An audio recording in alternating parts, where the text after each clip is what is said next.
on the bike after a long while. It's actually been 2 months since Ride London, almost 2 months, and since that time I've just kind of lost a love for cycling, and I wanted to share my thoughts on why and how I could possibly change that. So since Ride London, I was meant to be training for a national ride with my cycling club, and this year it was going to London to Bournemouth. Something I wanted to do, and I was all geared up for this year. But after doing the Ride London ride, and I didn't even do the 100 miles this year, did the 60, and since that I just haven't been feeling riding. To do a 100-mile ride, you need a fair level of training and commitment, and this year I just haven't been wanting to give it to cycling. You know, going out on the weekends for incrementally longer rides from say 30-40 milers to about 80-90 before doing 120.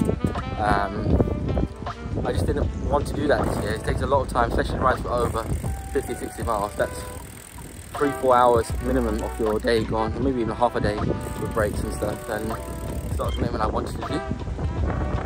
So I'm trying to get my love for cycling back, but it's not as easy as I first hoped, particularly because I don't enjoy those long rides. And I realised that for me the sweet spot is probably 50 and less.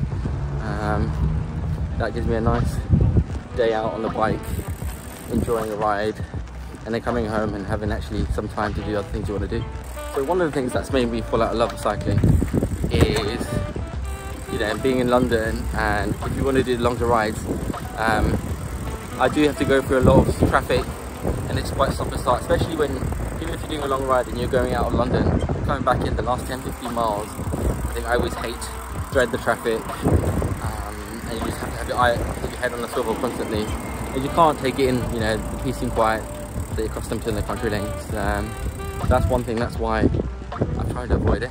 But like today, what I do enjoy is coming out for a ride in the evenings where there's not much traffic and there's a bit more chills, and just enjoying the scenery. So like here today, I'm out on the Mall, heading towards Buckingham Palace, just for a chilled ride. No need to go at pace or training for anything in particular, just enjoying being outside. Saddle soreness is one thing I've had to deal with for a long time. Had a few seat changes, saddle changes. Some more comfortable than others. The current one I have right now, the Physique Antares R5, is probably the most comfortable I've had. But even then, after a couple of hours riding, it does get very painful. I even had a bike fit, which alleviated some of the issues. But I remember at the end of Ride London, I put my bike down, and the last thing I could think about is getting back on the bike due to the pain from the saddle. That's probably another reason why I didn't want to get back on the bike for one or two, especially for longer rides.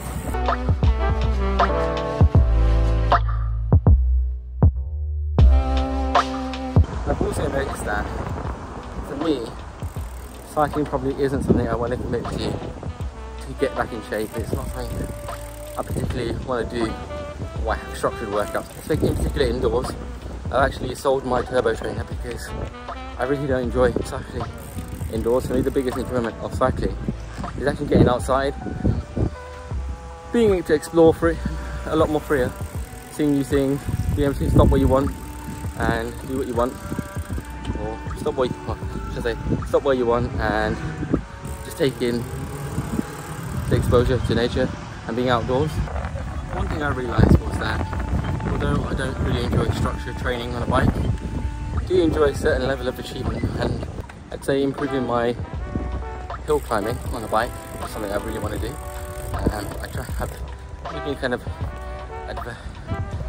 I've always been kind of avoiding hill climbs as much as I can, just because I wasn't very good at it and I'm quite heavy. But I think that's something I want to improve on and see some change in, and maybe train a little bit for some of the nice climbs in Europe. I think that's something that will excite me more than doing, say, a London to somewhere climb.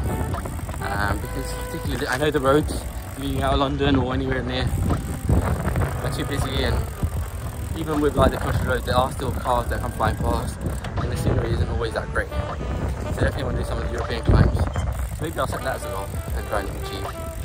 Maybe not one this year. slowly build myself up in confidence and fitness level to get one next year. That's gonna be the aim, I guess.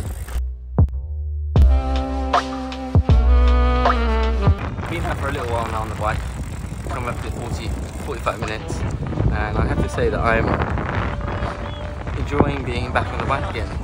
It's been, I don't know, I think I have ridden once or twice for a short ride after Ride London, but nothing that I thought was to note. But now I'm in Hyde Park and lovely summer's evening here. Definitely do enjoy it more, and I'm glad I came out. I think I'm going to do more of these rides. So yeah, that's a few of my thoughts on why I've fallen out of love with cycling. It's, you know, constantly to train for longer rides and the endless traffic you have around London.